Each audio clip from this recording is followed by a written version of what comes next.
Okay, I'm pretty sure this is video number 6. I don't know. I don't have the internet here because we had a lightning strike the other night and it was literally about 2 inches away from the camper. And I was looking out that window right there. And I don't know which I heard first, the thunder or saw the bolt of lightning. But I tell you what, it scared the bejeebies out of me and it messed up my modem, which is slower than molasses anyway. So CenturyLink's got to come out and fix it on Friday. Now, in this tree right here, this is a froggy. And this is a tree frog. And this guy makes all sorts of noise. He is not a bullfrog. That's like down there in the pond, and I can actually see one. I don't know if you can see him, but he's down there in the water. His two eyes are sticking up. But this tree frog makes a lot of noise. And I was wondering why this light wasn't coming on last night. And I think it's because these leaves here, and of course the frog too, are blocking the solar panel. He's sitting on this solar light. Let's see. Let's go around here for a better look. This is, it's Cozy Pony. Yeah, Cozy Pony. These are very good lights. This is 1, 2, 3, 4, 8 LEDs. These things we've had for like 2 or 3 years. But look how this frog is basically the same color as the lichen that's on the tree. Okay, so now that you've seen that, let's go over here to the work here. All right, this has been, well, it's not that it's hard, but all the plumbing has got to be put in first before I can go any further. And as you can see, excuse me, this is for the toilet. And that's simply the fitting that's under there is called a Y.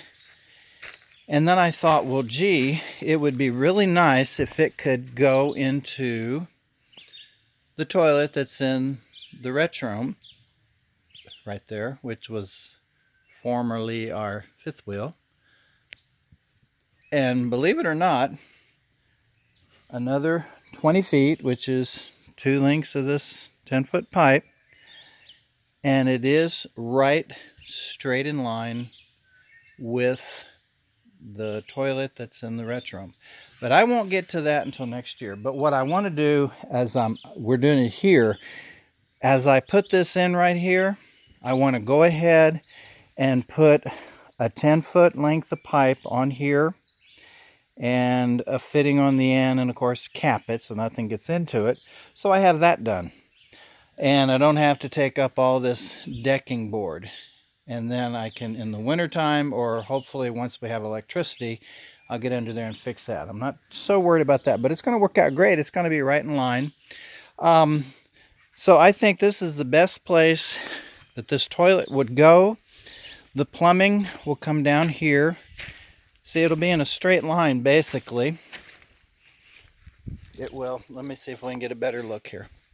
It's going to come in a straight line, and then this area, let's see if you can see it better. You got this tree right here and this little fig tree, which is not doing too good. But anyway, you got this area basically right here where I think the septic tank should go. That way, nothing runs over it or anything like this, like that. The septic tank is basically, I think it's 4 feet wide by 5 feet long. Something in that vicinity. So this pipe right there, the long one you see right there, will either go directly into the tank or it'll have a slight bend to it, which will work out perfect. Okay, now also you need to vent your plumbing. And so I was thinking, now just imagine that pipe right there, that 4-inch coupling, the 4-inch, that is, what do they call that? I think it's a Y, but it's a 4-inch Y to a 2-inch. Okay, and there is, as you can see, these floor joists right here are 8 foot in length. So the bathroom's going to be basically 7 feet by 8 feet. All right, so there is going to be right here a dividing wall that's going to divide the bathroom from Sandy's little garden shop. And if we make it well, it's either a 2x6 wall or a 2x4 wall, whatever, we can run the pipe right there. Can be the drain pipe for the sink, her sink in the garden shop, and the sink that's going to be in the cabin right there. They can all run down here, and this could also be the vent pipe for the whole system. As you can see, I put another concrete block here, another one here. I have a 4x4 there, and I'm going to cement them. I just want to make sure that the bathtub is going to be well supported.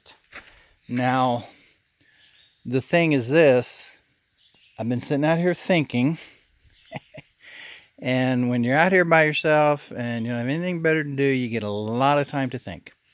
I really cannot go on any further until I know exactly where the bathtub is going to go. I mean within inches.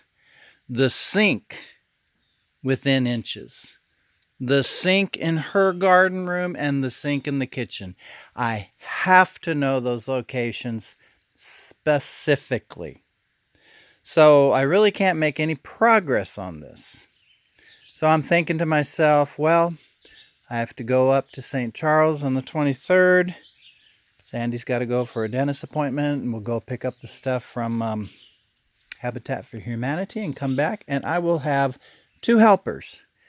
Well, in the meantime, from today, which is the 16th of May, until the 23rd, I can totally figure out how many 2x6s, 2x4s, exterior sheathing, the joists for the roof, which will just be 2x4s, and then the roofing material, have it all.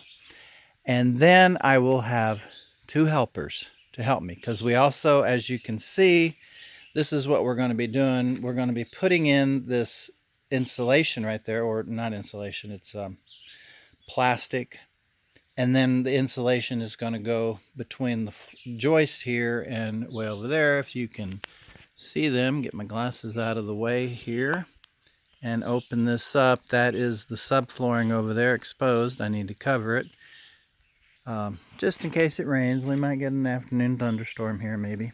But anyway, within 2 to 3 days tops, we can have this thing built and dried in. And then the rest of the work, putting in the plumbing for the other things and the electrical, can go at our own pace. We will be dried in. But this is by far the hardest because, you know, there's no blueprints for this. We're doing it just basically on the top of our head, I guess you would say. But I think it's going to work out great. And Sandy's got some ideas for the bathroom. She wants to do cob in there. And I think it'll turn out beautifully. I think she'll do a good job. And it'll be something different. It'll be like a one of a kind. But anyway, and we'll film that too. So that's it on this right here. And I'm going to end this.